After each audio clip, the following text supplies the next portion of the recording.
Hello student, today we will talk about the second lesson of the short story for the class 12th, The Tiger King, and it is the question answer from your text book. आपकी पुस्तक में जो प्रश्न उत्तर दिए गए हैं, प्रश्न दिए गए हैं, उन्हीं के बारे में आज हमें डिस्कस करना है। तो चलिए देखते हैं क्या है।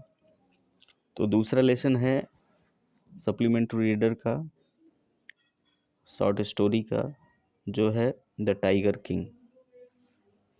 टेक्स्ट बुक क्वेश्चन में पहला है रीडिंग विथ इनसाइट। क्वेश्चन 1 है the story is a satire on the conceit of those in power. How does the author employ the literary device of dramatic irony in the story. यह कहानी जो है शक्तिशाली लोगों के अहंकार पर एक व्यंग है। कंसीट मतलब होता है अहंकार, यानी घमंडी लोगों पर जो है, शक्तिशाली लोगों पर एक व्यंग है। सैटायर, सैटायर मतलब व्यंग होता है।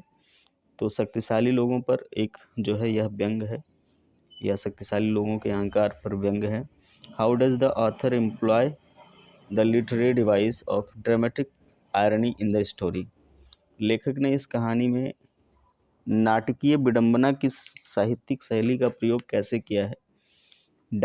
ड्रामेटिक आयरनी मतलब होता है नाटकीय, ठीक है। आयरनी जो विरोधाभास होता है उसको आयरनी या विडंबना बोलते हैं। और यह लिटरेरी डिवाइस है, साहित्यिक शैली। तो इस कहानी में कैसे प्रयोग किया है, चलिए देखते हैं। Dramatic is a literary device in which a character is ignorant of the future circumstances. He is not aware of what the fate holds for him. ठीक है। नाटकीय विडंबना यानी ड्रामेटिक आयरनी एक ऐसी साहित्यिक शैली है जिसमें जो कैरेक्टर होता है, पात्र होता है, वह एक जो है फ्यूचर के परिस्थितियों से इग्नोरेंट यानी अनभिज्ञ रहता है। यहाँ पे इग्नोरेंट का मतलब अनभिज्ञ है। वह भविष्य की यानी आने वाले समय की परिस्थितियों से अनभिज्ञ रहता है। He is not aware of what the fate holds for him. उसे यह नहीं पता होता कि भाग्य जो है उसके लिए क्या करने वाला है, यानी भाग्य उसके लिए क्या लेकर खड़ा है, कौन सी परिस्थिति उत्पन्न करेगा, उसे यह नहीं पता है। ठीक है, वही कहलाता है ड्रामेटिक आयरनी। तो हमारी जो कहानी है उसमें दिया गया है when the tiger king was born. जब टाइगर किंग का जन्म हुआ था, the astrologers predicted that he would be killed by a tiger. तो ज्योतिषियों ने उसी समय भविष्यवाणी की थी कि वह एक बाघ के द्वारा मारा जाएगा। कौन मारा जाएगा, तो राजा मारा जाएगा, या जो टाइगर किंग जो बालक था, राजकुमार था, वह मारा जाएगा। The Prince grew up into a strong and powerful young man. ठीक है, राजकुमार बड़ा हुआ और मजबूत तथा नवयुवक तथा मजबूत और ताकतवर जो है बन गया। यानी राजकुमार बड़ा हुआ और वह नवयुवक के रूप में मजबूत और ताकतवर बन गया, जैसे कि अन्य लोग बनते हैं। ही हैड टेकन ये वो मतलब होता है प्रतिज्ञा, to kill a tiger in his self defence. उसने आत्मरक्षा में बाघों को मारने की प्रतिज्ञा ले ली। ही किल्ड ए टाइगर, उसने एक बाघ को मार भी दिया, यानी उसने एक बाघ को मारा। He was happy because the tiger could not kill him. वह प्रसन्न हुआ क्योंकि बाघ उसे नहीं मार पाया। उसने बाघ को मार दिया, बाघ उसे नहीं मार पाया। It was he who had killed the tiger. यह वही था जिसने बाघ को मारा था, यानी उसके अंदर एक प्रकार का घमंड भी आ गया कि यह वही व्यक्ति था जिसने एक बाघ का शिकार किया था। He sent for the royal astrologer. और तब उसने जो है जो शाही या राज महल के लिए या राजाओं का एस्ट्रोलॉजर होता था, या राजसी जो एस्ट्रोलॉजर था यानी ज्योतिषी था, उसको बुलवाया। Then astrologer modified his prediction. तब उस ज्योतिषी ने अपनी भविष्यवाणी में थोड़ा सा संशोधन कर दिया। मॉडिफाइड मतलब होता है संशोधन किया अपनी भविष्यवाणी में।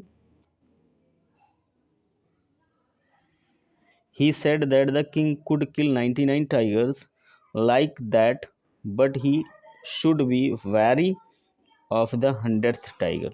उसने कहा कि राजा जो है 99 बाघों को मार सकता है। राजा 99 बाघों को उसी तरह से मार सकता है जैसे उसने पहले बाघ को मारा था। But he should be wary of the 100th tiger, लेकिन उसे जो है 100वें टाइगर से अत्यधिक सावधान रहना होगा। उसे 100वें टाइगर से या 100वें बाघ से अत्यधिक सावधान रहना होगा। The tiger king out of his conceit took a vow to kill 100 tigers. ठीक है, अपने अहंकार में यानी अपने अहंकार में वह जो है राजा या राजकुमार डूबा हुआ था, राजा डूबा हुआ था, और उसने तभी अहंकार के कारण राजा ने या राजा किंग ने या टाइगर किंग ने 100 बाघों को मारने की प्रतिज्ञा ले ली। उसी समय जो है अहंकार के कारण उस राजा ने 100 बाघों की मारने की प्रतिज्ञा ले ली। ही किल्ड 99 टाइगर्स, और इस क्रम में उसने 99 बाघों को मार दिया। But it was difficult to find only 1 more tiger alive. लेकिन अब उसके लिए एक और जिंदा बाघ तलाशना कठिन हो गया, क्योंकि 99 टाइगर को मारने के बाद जो आस पड़ोस के टाइगर थे या तो कहीं भाग खड़े हुए थे या तो जो है सबके सब मारे गए थे। But the tiger king was determined to kill 1 more tiger.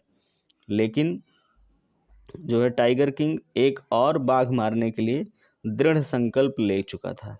Determined मतलब निश्चित कर चुका था।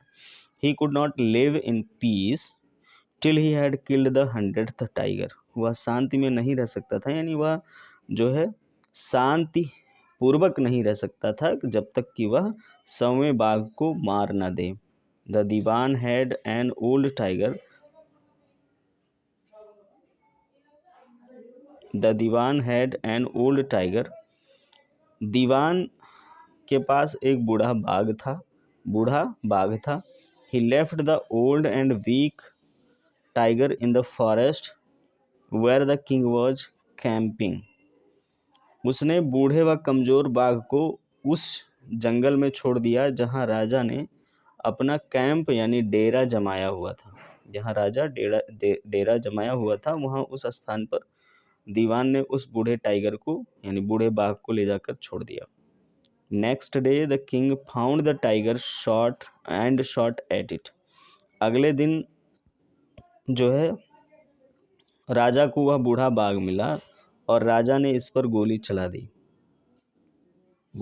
शॉट एट इट, गोली चला दी। The tiger fell to the ground. बाघ जमीन पर गिर पड़ा। Now the king was satisfied. अब राजा जो है पूरी तरह से संतुष्ट हो गया था। He went away but the tiger had not been killed. वह वहाँ से यानी राजा जो है वहाँ से चला गया, लेकिन अभी तक बाघ जो है मरा नहीं था। यानी बाघ को जो गोली लगी थी वह उसे मार नहीं सकी थी, वह उसको छूकर चली गई थी। The king had missed the tiger. राजा का निशाना या लक्ष्य चूक गया था। The king had missed the target. राजा का निशाना या लक्ष्य चूक गया था। So the hunters killed the tigers. अतः राजा के जो शिकारी थे उन्होंने बाघ को मार दिया। The king remained unaware. राजा को, ठीक है, जब शिकारियों ने बाघ को मारा तो राजा को जो है इस बात का पता नहीं था। The king remained unaware of this event, यानी राजा को इस घटना के बारे में कुछ पता नहीं था। Now the king brought a wooden tiger toy to play with for his son. जब जो है राजा अपने महल लौट कर आया तो राजा ने अपने बेटे के साथ खेलने के लिए एक लकड़ी का बाग बना हुआ, यानी जो खिलौने के रूप में था, लकड़ी का खिलौना खरीदा जो बाघ के रूप में था। वाइल दे वर प्लेइंग, जब वे खेल रहे थे तभी राजा के दाहिने हाथ में tiny silver pierced on the king's right hand. ठीक है, जब वो खेल रहे थे, यानी राजा और वह राजकुमार जब खेल रहे थे दोनों साथ साथ, तभी एक छोटी सी जो है कील, एक छोटी सी कील राजा के दाहिने हाथ में फंस गई या चुभ गई। The king pulled it out, राजा ने इसे निकाल दिया। But the infection flared and the surgeons were called, लेकिन जो है उसका संक्रमण, इन्फेक्शन मतलब होता है संक्रमण, फैल गया और उसके लिए सर्जन को बुलाया गया, यानी राज्य में जो सर्जन हुआ करते थे उनको बुलाया गया। दे ऑपरेटेड ऑन हिम, उन्होंने राजा का ऑपरेशन किया। But the king could not survive, लेकिन राजा जो है बच नहीं सका। This was the dramatic irony, the powerful king was killed by A mayor wooden tiger in A way he least expected. यह नाटकीय विडंबना थी कि एक शक्तिशाली राजा को एक लकड़ी के बाघ के द्वारा मार दिया गया, जिसकी कोई अपेक्षा नहीं थी। यानी भाग्य जो है कहाँ से कहाँ लेकर चला जाता है और किस अनुसार किसी की मृत्यु या किसी के जीवन में उत्थान या पतन लिखा होता है, यह कोई नहीं जानता। इसका मतलब यही है। हमारा दूसरा प्रश्न है, what is the author's indirect comment on subjecting innocent animals to the wilfulness of human beings. ठीक है, तो इनोसेंट मतलब निरपराध, निरपराध। तो निरपराध पशुओं का मनुष्य द्वारा मनमानी शिकार करने के कारण लेखक अपनी अप्रत्यक्ष टिप्पणी में क्या कहता है। ठीक है, क्या कहता है या लेखक जो है, लेखक की अप्रत्यक्ष टिप्पणी क्या है। तो it was just an astrological prediction that the king would be killed by a tiger. It was just an astrological prediction that the king would be killed by a tiger. यह एक ज्योतिषी की भविष्यवाणी थी, यह एक ज्योतिषीय भविष्यवाणी थी कि राजा की मृत्यु जो है एक बाघ द्वारा होगी, यानी राजा एक बाघ के द्वारा मारा जाएगा। यह केवल एक ज्योतिषीय भविष्यवाणी थी। कैसी भविष्यवाणी? ज्योतिषीय भविष्यवाणी थी। ठीक है, if it was the tiger's destiny, यदि राजा का यही भाग्य था, no power on earth could have altered it, तो पृथ्वी पर कोई भी शक्ति इसको बदल नहीं सकती थी, बदल नहीं सकती थी। But the king decided to kill the tigers in self defence, that tigers in self defence, लेकिन राजा ने आत्मरक्षा में बाघों को मारने के लिए जो है, बाघों को मारने का निर्णय किया, आत्मरक्षा के लिए बाघों को मारने का निर्णय किया। No doubt he could kill tiger if he was ever attacked. ये इसमें जो है कोई भी संदेह नहीं है, इसमें कोई संदेह नहीं कि यदि राजा पर बाघ के द्वारा आक्रमण होता तो वह बाघ को मार सकता था। ठीक है, लिखा है no doubt he could kill tiger if he was ever attacked. यदि राजा के ऊपर बाघों द्वारा आक्रमण होता तो राजा निश्चय ही बाघों को मार सकता था। But he took a vow to kill all the tigers, लेकिन राजा ने सभी बाघों को मारने की प्रतिज्ञा ले ली थी, यानी वो लोग निरपराध थे, किसी भी प्रकार का अपराध नहीं किए थे। There were many forests where tigers lived, बहुत सारे जंगल थे जिनमें बाघ रहा करते थे। No tiger ever came to kill him, लेकिन उन जंगलों में से कोई भी बाघ जो है राजा को मारने के लिए नहीं आया। It was the king who went into the forest Hunt them, यह राजा ही था जो उनको मारने के लिए, यानी बाघों को मारने के लिए जंगल में गया हुआ था।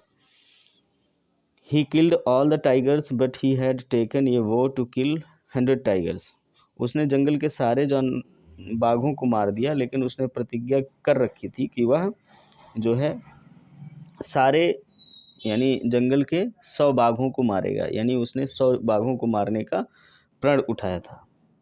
So he also killed all the tigers found in his father in law's forest, अतः उसने अपने ससुर के राज्य के जंगल में भी जितने बाघ थे उन बाघों को भी मार गिराया। फिर he decimated the tigers population, decimated का मतलब है, ठीक है, डेसिमेटेड का मतलब गणना करना, गणना करवाना, या संख्या को समाप्त करना, हाँ संख्या को समाप्त करना होगा। ही डिसिमेटेड द टाइगर्स पॉपुलेशन, उसने बाघों की जनसंख्या को या संख्या को समाप्त कर दिया था।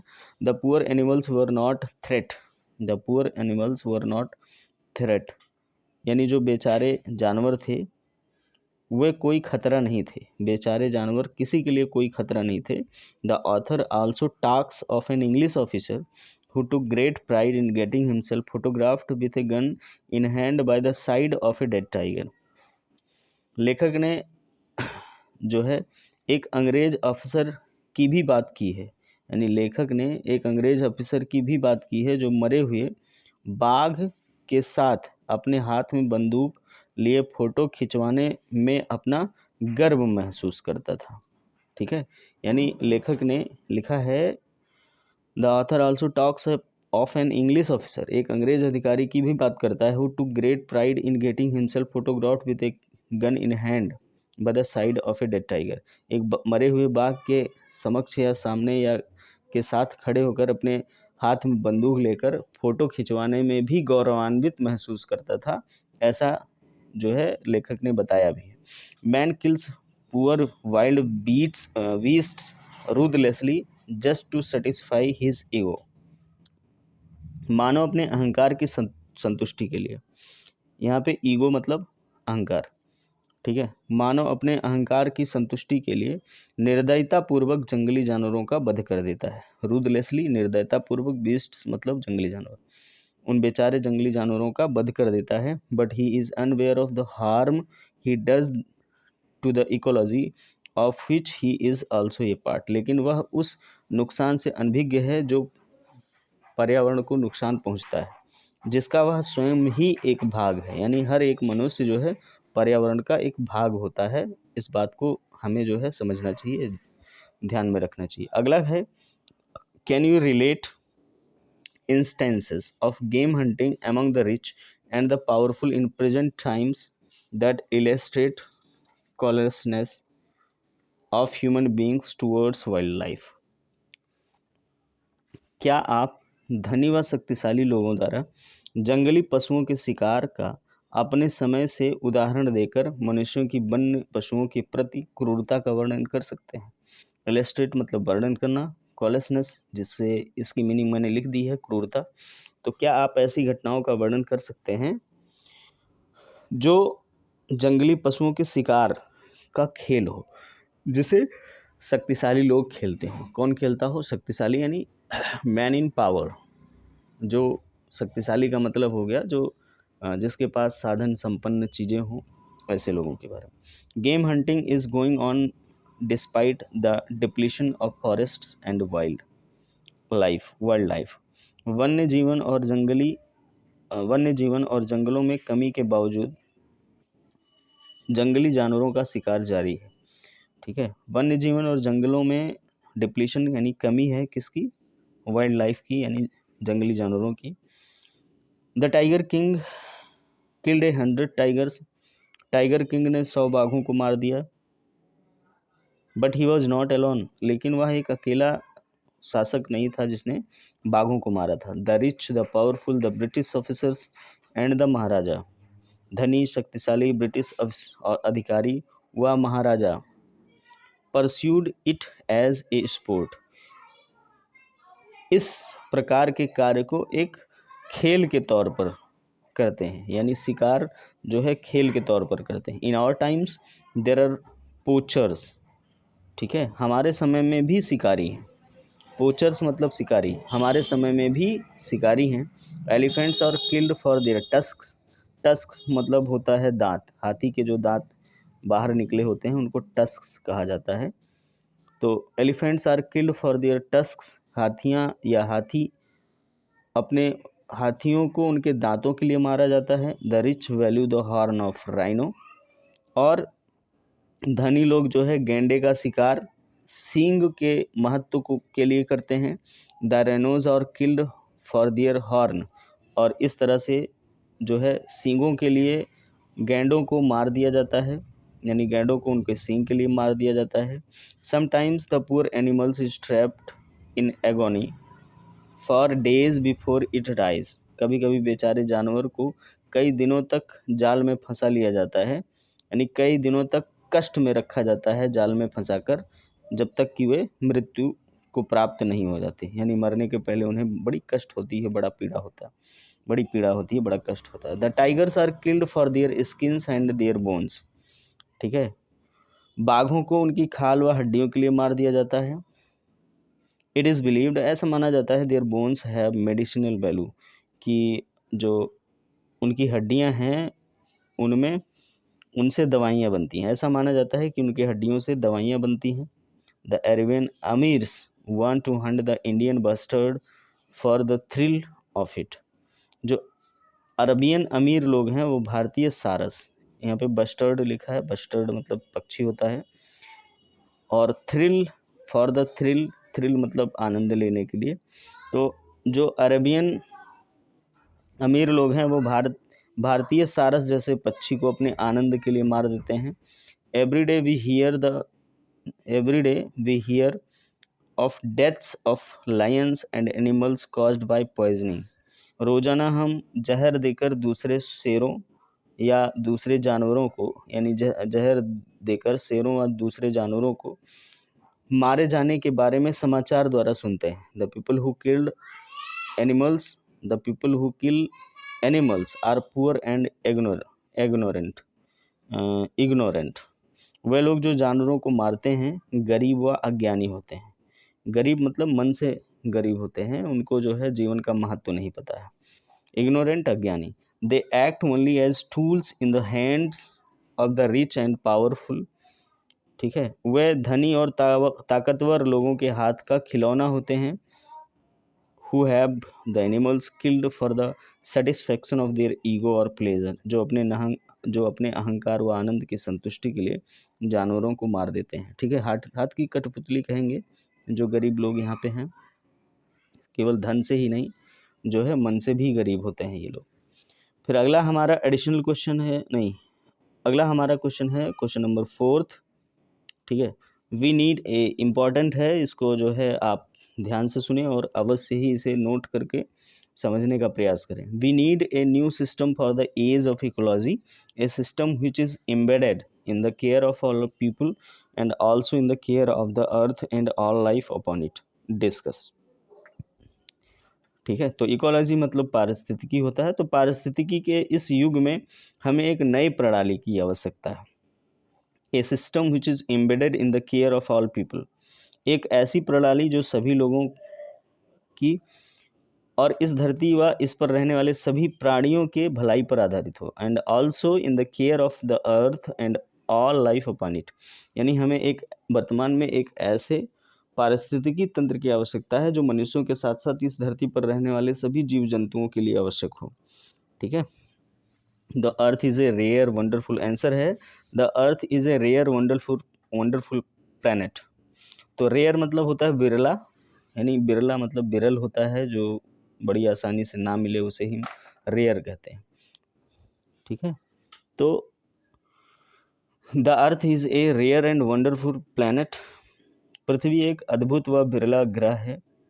Not only in our solar system but even in distance mass of matter, यह केवल सौर तंत्र में ही नहीं, यानी सौर परिवार में ही नहीं, बल्कि सुदूर आकाश गंगाओं में भी हमें पृथ्वी जैसा ग्रह ढूंढने पर नहीं मिलेगा, यानी एकमात्र पृथ्वी ही ग्रह है जिस पर मनुष्य का अधिवास है या जैसे जीव जंतु रहते हैं, ठीक है। इट इज़ ए लिविंग, यह एक सजीव लेता हुआ ग्रह है। ब्रीथिंग प्लैनेट, सांस लेता हुआ ग्रह है। It supports billions of species of animals, यह जानवरों की लाखों प्रजातियों को, इंसेक्ट्स कीड़ों मकोड़ों को, प्लांट्स एंड माइक्रोब्स, ठीक है, पौधों को और जीवाणुओं को सहारा देता है। यानी पृथ्वी जो है लाखों प्रकार की या लाखों प्रजातियों को, कीड़ों मकोड़ों को, पौधों को और जीवाणुओं को सहारा देता है। Man has tremendous progress in understanding life on this planet, मानव ने इस ग्रह पर जीवन को समझने में अपार उन्नति की है, ठीक है। ट्रेमेंडस मतलब शानदार या अपार, man is also responsible for harming it beyond measure, और मानव ही इस ग्रह की अपार क्षति के लिए उत्तरदायी भी है। यानी man is also responsible harming it beyond measure, यानी मानव ही इस ग्रह पर अपार क्षति के लिए भी उत्तरदायी है। Now we understand that we are not the masters of the earth. हमें यह समझना चाहिए कि हम पृथ्वी के स्वामी नहीं हैं। We are a part of its ecology. हम इसकी पारिस्थितिकी का एक भाग हैं। हम जो है इस पृथ्वी की पारिस्थितिकी का एक भाग हैं। लाइफ इज इंटरडिपेंडेंट, और पृथ्वी पर जो जीवन है वह एक दूसरे पर निर्भर होता है। If A part is damaged और डिस्ट्रॉयड, यदि पृथ्वी का एक भाग यानी इस पृथ्वी के इकोलॉजी सिस्टम का एक भाग नष्ट कर दिया जाए या उसे नुकसान पहुंचाया जाए, द होल सिस्टम सफ़र्स, तो सभी तंत्र को यानी इस पूरे सिस्टम को इसका जो है परिणाम भुगतना पड़ता है। So it is high time we develop a new system that takes care of human kind, animals kingdom, vegetation and the earth itself. इसलिए उचित यही है कि हम एक नया ऐसा तंत्र विकसित करें, यानी इस समय यह उचित है कि हम एक नया तंत्र विकसित करें जिसमें एनिमल्स किंगडम वन्य जीव, ह्यूमन काइंड मानव जाति, वेजिटेशन वनस्पतियाँ, और स्वयं पृथ्वी को जो है रक्षित कर सकें या पृथ्वी की देखभाल कर सकें।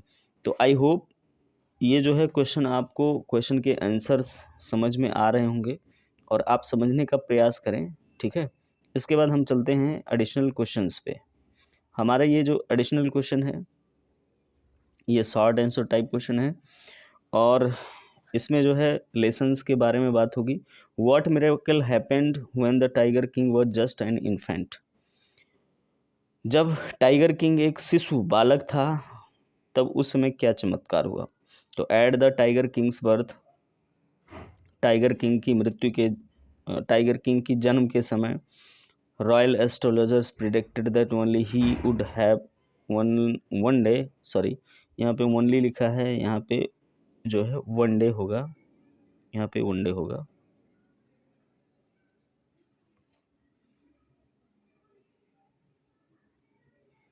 इस स्थान पे वन डे होगा।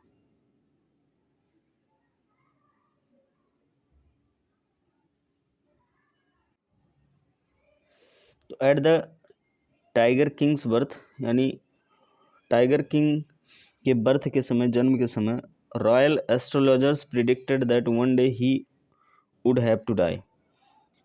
जो राजसी ज्योतिषी लोग थे, यानी राज्य की तरफ से या राजा की तरफ से जो ज्योतिषी लोग थे, उन्होंने इस बात की भविष्यवाणी की थी कि एक दिन इस बालक को मरना होगा। At this the infant asked them, इस पर उस नवजात शिशु ने उनसे पूछा, tell the cause of his death, कि वे लोग जो है उसकी मृत्यु का कारण बताएं। All were surprise to hear this voice, सभी लोग इस आवाज़ को सुनकर जो है सरप्राइज हो गए या आश्चर्यचकित हो गए। An infant's speaking clearly was a miracle, एक शिशु का इस प्रकार से स्पष्ट रूप से बोलना एक चमत्कार था। तो this was happen at the birth of the tiger king, this was happen at the time of the birth of the tiger king. What prediction was made at the tiger king's birth, tiger king के जन्म के समय जो है कौन सी भविष्यवाणी की गई थी। At the tiger king's birth, tiger king के जन्म के समय royal astrologers predicted that he would grow up as a great warrior. जो ज्योतिषी लोग थे या राज ज्योतिषियों ने भविष्यवाणी की थी कि जो है वह एक बड़ा होकर महान योद्धा, हीरो, नायक एंड चैम्पियन और विजेता बनेगा। चैम्पियन मतलब विजेता होता। They also predicted his death by a tiger, उन्होंने जो है राजा की या उस बालक की मृत्यु की भविष्यवाणी की थी कि वह जो है एक टाइगर के द्वारा, बाघ के द्वारा मारा जाएगा। He was born under the star of bull, उसका जन्म जो है वृषभ के प्रभाव में हुआ था। यानी जो राजा था टाइगर किंग, उसका जन्म जो है वृषभ राशि के प्रभाव में हुआ था। The bull and the tiger being enemies, बाघ और वृषभ यानी बैल आपस में शत्रु हैं, यानी शत्रु होते हैं। और his death was predicted by Tiger, और इस कारण से उसकी मृत्यु जो है यानी राजा की मृत्यु एक बाघ के द्वारा होनी है। फिर आगे क्वेश्चन नंबर 3 है, how was the crown prince brought up, राजा का लालन पालन यानी पालन पोषण कैसे हुआ। ब्रॉट अप मतलब होता है पालन पोषण। The crown prince was brought up by an English nanny, राजकुमार का पालन पोषण यानी राजकुमार का पालन पोषण कैसे हुआ। तो राजकुमार का पालन पोषण जो है एक अंग्रेज धाय ने किया। नैनी मतलब धाय होता है, एक अंग्रेज धाय ने किया। He drank milk of an English cow, राजकुमार ने या युवराज ने, ठीक है, युवराज ने एक अंग्रेजी गाय का दूध पिया था, यानी अंग्रेजी गाय का दूध पीता था वह। He was tutored in English by an Englishman, यहाँ पे एन होगा, एंड लिख उठा है, आप जो है इसको करेक्ट कर लीजिएगा, यहाँ पे एन होगा, एन एन ए एन, ठीक है। तो he was tutored by an Englishman, उसे जो है एक अंग्रेज ट्यूशन देता था यानी ट्यूशन पढ़ाता था। ही सा ओनली इंग्लिश फिल्म्स, वह केवल अंग्रेजी फिल्में ही देखता था। Thus he was brought up exactly as the crown princes of all other Indian states, इस प्रकार उसका पालन पोषण ठीक उसी प्रकार होता था जैसे अन्य सभी भारतीय राजाओं के युवराजों का हुआ करता था, ठीक है। फिर अगला प्रश्न है, why did maharaja start hunting tigers, maharaja ने बाघों का शिकार करना क्यों शुरू किया। तो at the time of maharaja's birth his death was predicted by a tiger, maharaja के जन्म के समय ही महाराजा की मृत्यु की भविष्यवाणी एक बाघ द्वारा की गई थी, यानी महाराजा की मृत्यु होगी ऐसी भविष्यवाणी जो है की गई थी कि महाराजा की मृत्यु का कारण एक बाघ होगा। On growing up the maharaja came to know of this prediction, बड़े होने पर महाराजा को भविष्यवाणी के बारे में पता चला।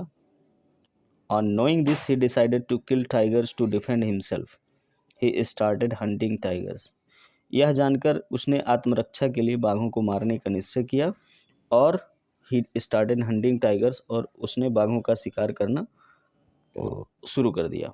फिर अगला है, on killing his first tiger the maharaja showed it to the state astrologer, what does he this signify, signify मतलब इशारा होता है या इंगित करना होता है। अपना पहला बाघ मारने पर महाराजा ने उसे राज ज्योतिषी को दिखाया, यह किस बात की तरफ संकेत करता है। The state astrologer had predicted the maharaja's death by a tiger, राज ज्योतिषी ने महाराजा की मृत्यु एक बाघ के द्वारा होने की भविष्यवाणी की थी। So the maharaja decided to hunt tigers, अतः महाराजा ने टाइगर्स को या बाघों का शिकार करने का निश्चय किया था। So that no tiger might live to kill him, ताकि कोई भी बाघ राजा को या महाराजा को मारने के लिए जीवित ही न रहे। He showed his first prey to the astrologer to prove him wrong, उसने यानी महाराजा ने ज्योतिषी को गलत सिद्ध करने के लिए अपने द्वारा मारा गया पहला बाघ उसे दिखाया, ठीक है, मारा गया पहला बाघ उसे दिखाया। So dear friends, dear students, प्रिय शिष्यों और मित्रों, इस तरह से आज का जो ये डिस्कशन था थोड़ा सा लंबा हो गया, लेकिन आप धैर्यपूर्वक इस डिस्कशन को सुने और अपनी कॉपी में लिखें, याद करने का प्रयास करें। ऐसे कुछ वर्ड्स हैं जो कठिन प्रतीत होते हैं, जिसकी मीनिंग मैंने नहीं लिखवाई होगी या नए शब्द के रूप में प्रयोग हुआ होगा, तो इसमें हमने उसकी मीनिंग भी लिख दी है हिंदी में, ठीक है। आप इसको ध्यान से सुने, याद करने का प्रयास करें। बाकी इसका पार्ट 2 जो है हम आपको जल्द ही भेंट कराएंगे। ओके, धन्यवाद। और धन्यवाद से पहले चैनल को थोड़ा सा जो है लाइक कर दें, सब्सक्राइब कर दें और अपने दोस्तों के पास भी भेज दें ताकि अन्य स्कूलों के बच्चे भी इससे लाभान्वित हों। ठीक, ओके।